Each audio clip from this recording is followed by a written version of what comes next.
Damos comienzo a un nuevo programa.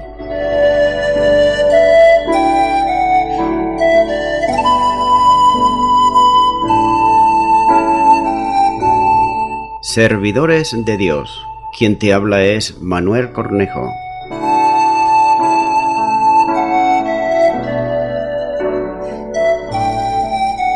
Este es un programa que está respaldado por la Iglesia Evangélica Misión Evangélica de Cataluña.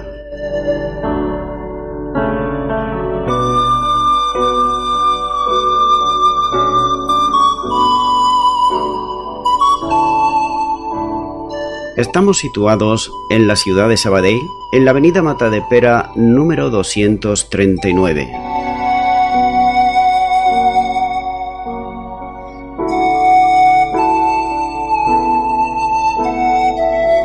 Antes de dar introducción a la palabra de Dios, estaremos poniendo una alabanza.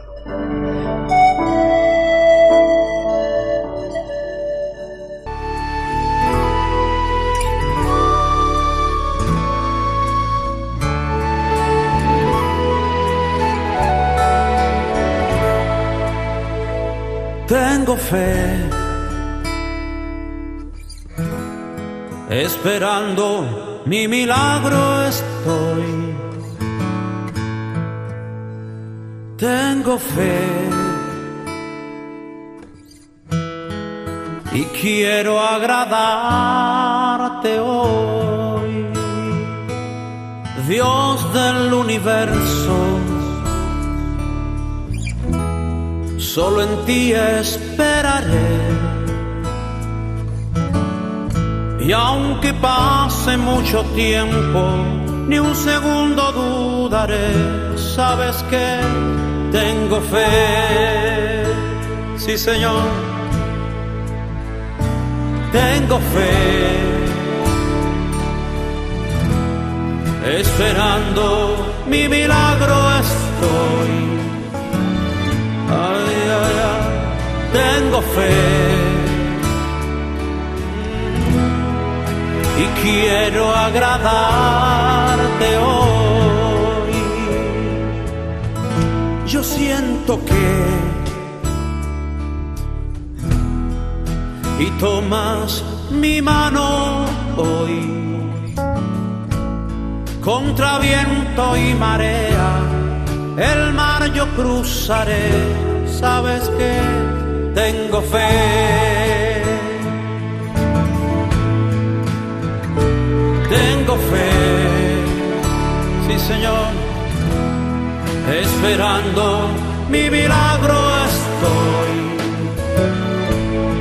Ay, ay, tengo fe, quiero agradarte y quiero agradarte hoy.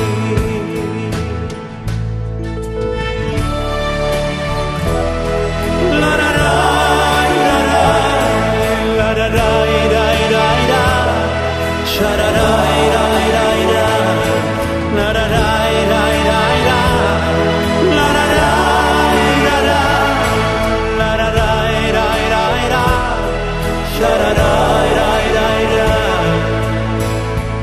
Tengo fe, solo en ti, mi Señor, esperando mi milagro estoy. Un toque de ti, Señor, tengo fe. Ay, ay, ay, ay, ay, y quiero agradarte hoy.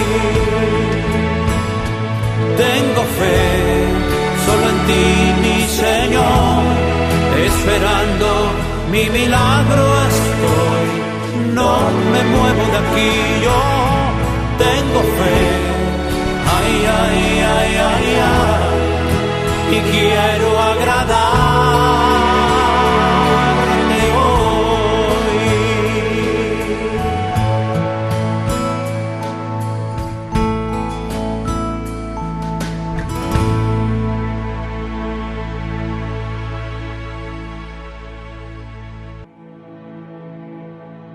Y ya tras la pausa musical estoy con todos ustedes para estar compartiendo la palabra de Dios, la Biblia, de una manera expositiva versículo a versículo, y en esta ocasión será en el libro de los Hechos, y concretamente en Hechos capítulo 10 y versículo 44, donde nos dice la palabra de Dios.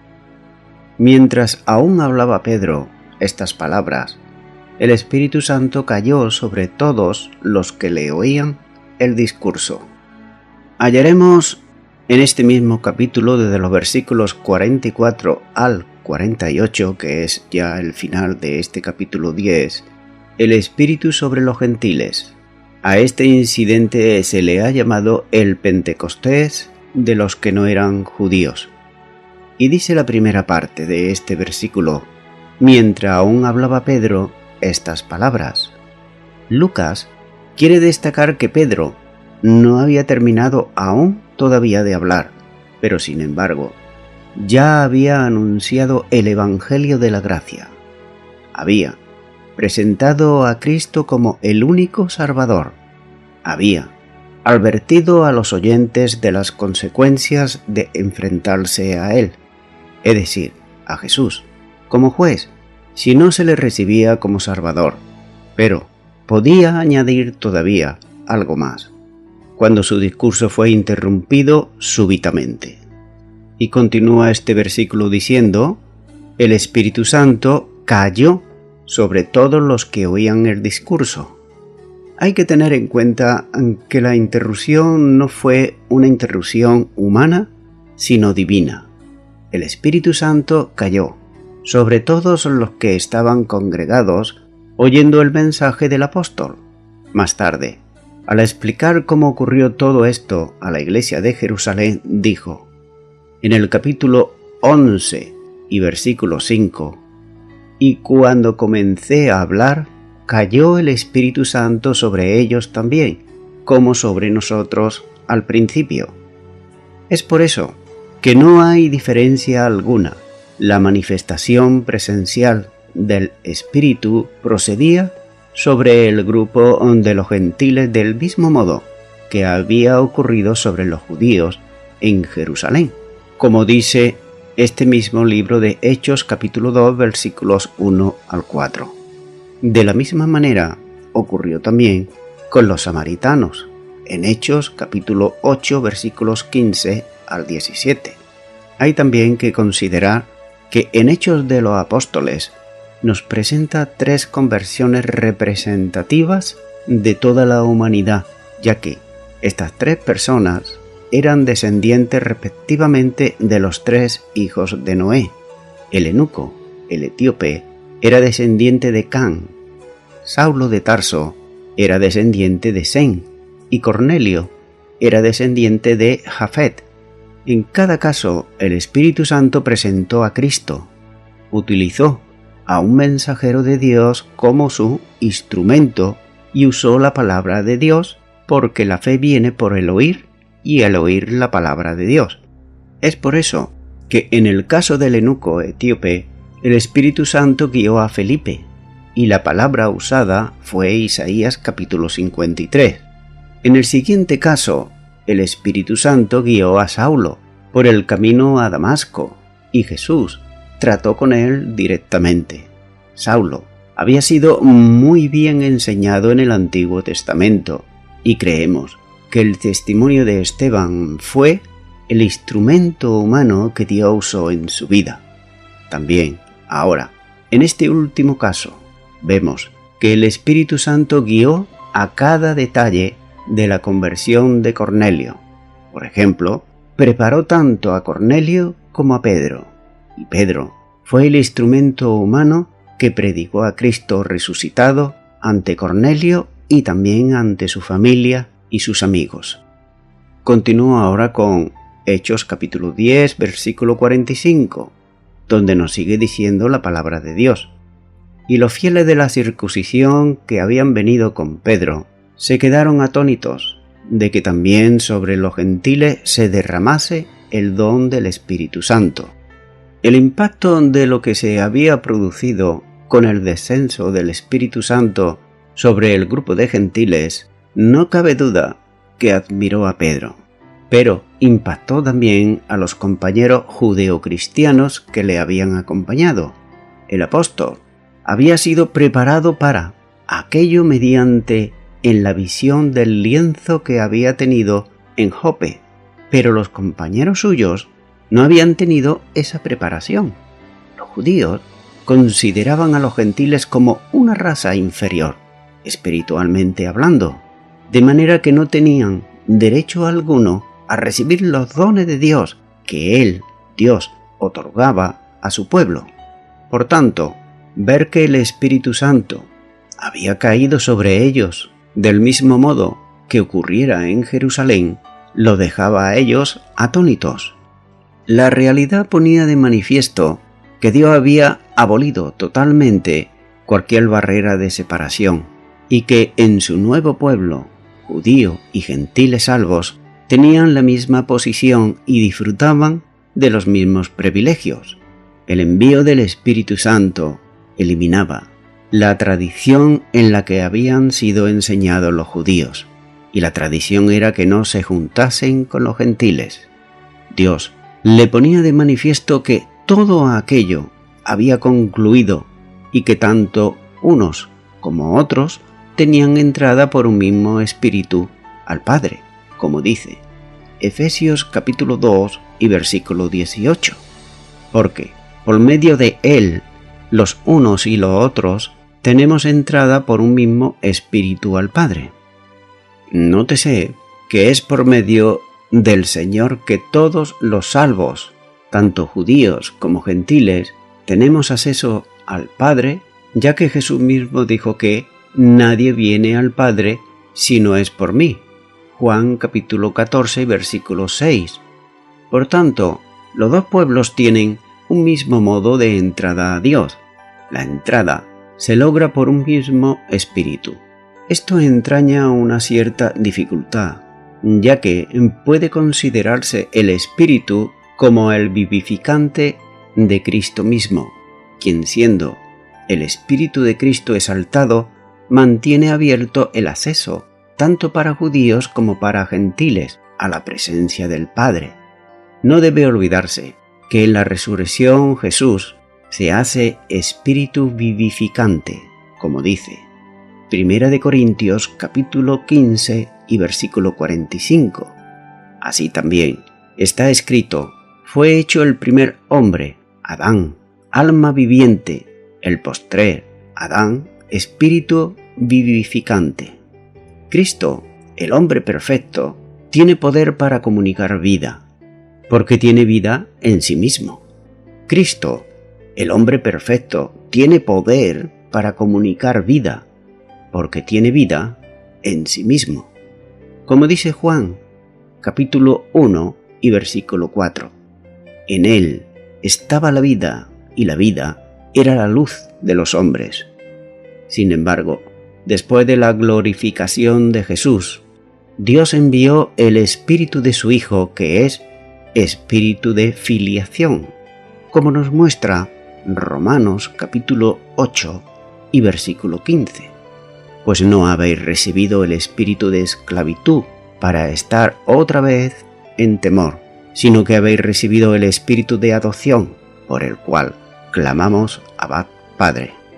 Hay que tener también en cuenta, con mucho cuidado, que no es el espíritu de la segunda persona divina, sino el mismo Espíritu Santo, es decir, la tercera persona de la Santísima Trinidad, que vinculado al creyente con el Hijo, es decir, con Jesucristo, permite alcanzar la condición de hijo por adopción.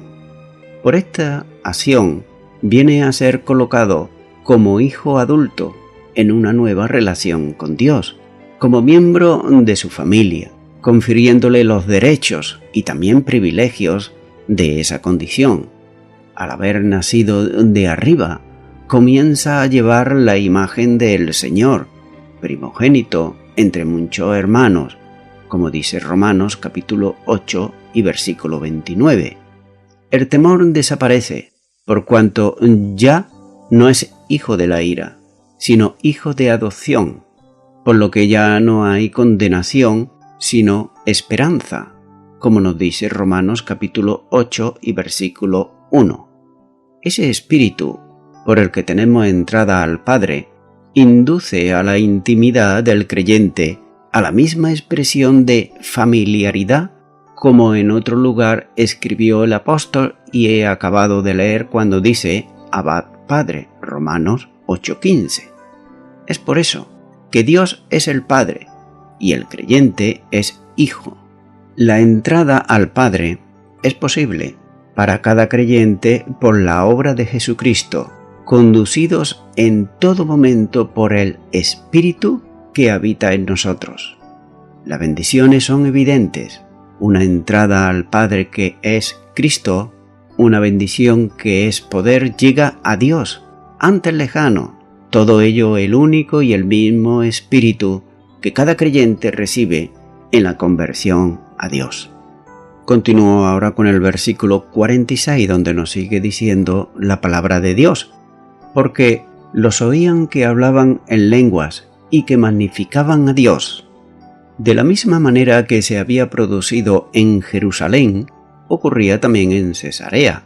Los gentiles, al impulso del Espíritu, hablaban lenguas, esto es, en otros idiomas. Los 6 creyentes que habían acompañado a Pedro eran testigos de aquello. Los gentiles, hablando en lengua, glorificaban o magnificaban a Dios. Esas eran señales inequívocas del derramamiento del Espíritu Santo.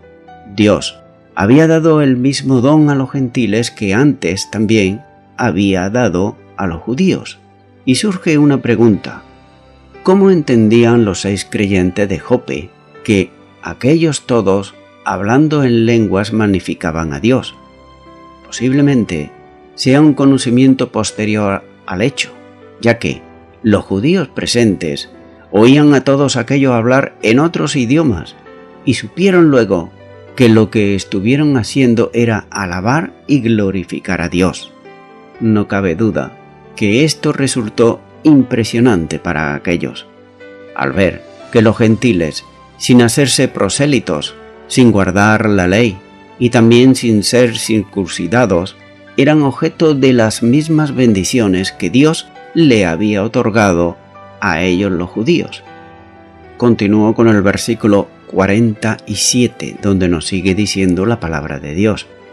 Entonces respondió Pedro: ¿Puede acaso alguno impedir el agua para que no sean bautizados estos que han recibido el Espíritu Santo también como nosotros? Las manifestaciones de la presencia del Espíritu en todos aquellos era idéntica a las que se habían producido en Pentecostés. Por tanto, no había razón alguna para negarles el bautismo, en cumplimiento de la ordenanza del Señor. Algunos piensan que la frase ¿puede alguien impedir a estos el bautismo? Era una fórmula habitual en los tiempos apostólicos antes de proceder a bautizar a un cristiano. Pero sin embargo, no hay documentos escritos que permitan hacer esta clase de afirmaciones. Más bien, se trata de buscar el compromiso de todos los cristianos que estaban con Pedro en la identificación con la que él ya había determinado hacer, bautizando a los nuevos creyentes. La pregunta retórica no podía tener otra respuesta que un enfático nadie. No había ninguna razón para impedir el bautismo de los nuevos cristianos. Continúo ahora con el versículo 48, el último ya de este capítulo 10, donde nos sigue diciendo la palabra de Dios. Y mandó bautizarles en el nombre del Señor Jesús. Entonces le rogaron que se quedase por algunos días. Pedro manda a los cristianos que habían venido con él desde Jope que bauticen a los recién convertidos. Es interesante apreciar que los apóstoles no solían bautizar a los creyentes. Nótese, por ejemplo, que en Samaria fue Felipe, el evangelista, quien bautizó. Y también el apóstol Pablo dice que él no había sido enviado a bautizar, y que solo lo hizo con unos pocos. Es interesante entender que no hay un tiempo bíblicamente establecido entre la aceptación de Cristo como Salvador y el bautismo que Él ordenó. Los creyentes hay que tener en cuenta que eran bautizados inmediatamente después de su confesión de fe en Cristo.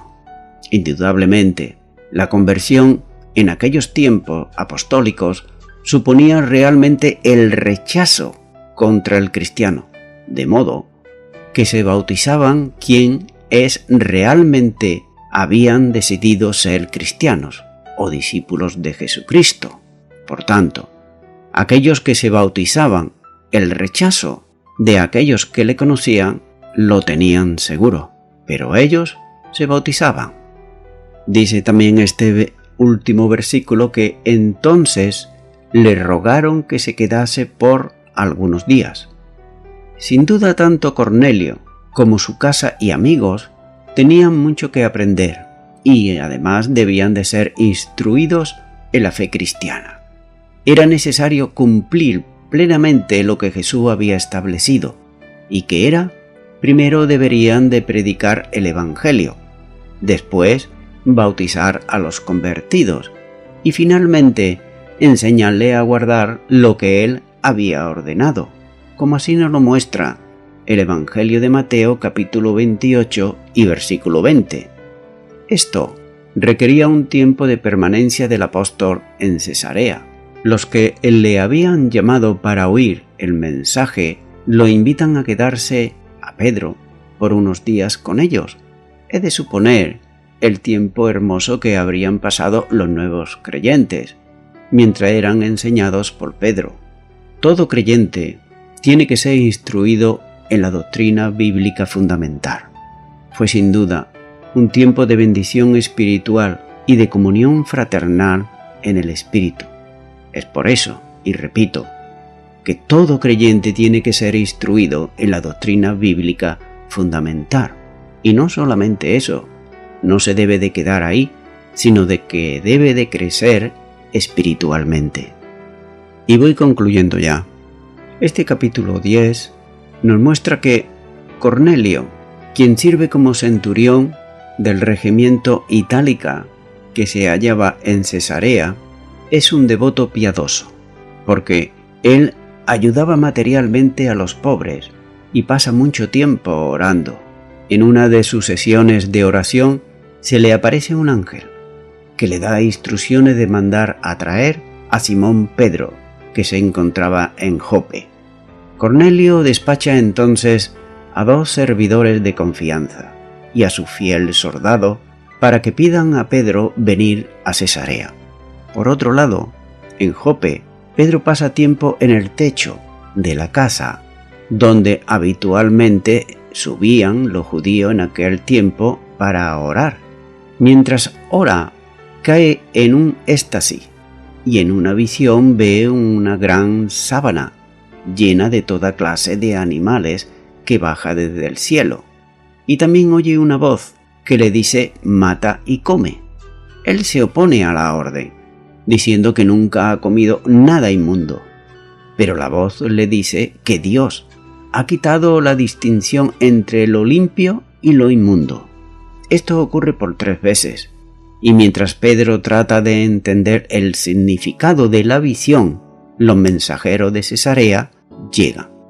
Y los mensajeros, cuando llegan, le notifican lo que Cornelio le había dicho. Por tanto, le invitan para que vaya a la casa de Cornelio. Y 2 días después, Pedro y sus compañeros viajan a Cesarea, donde Cornelio le da la bienvenida. Un importante círculo de amigos de Cornelio esperan a Pedro y esperan oír todo lo que le tenía que decir. Pedro, les explica que Dios le había dicho que no debe llamar a nadie inmundo, es decir, Pedro debía acompañar a los mensajeros. Cornelio le cuenta acerca de la visita y el mensaje del ángel.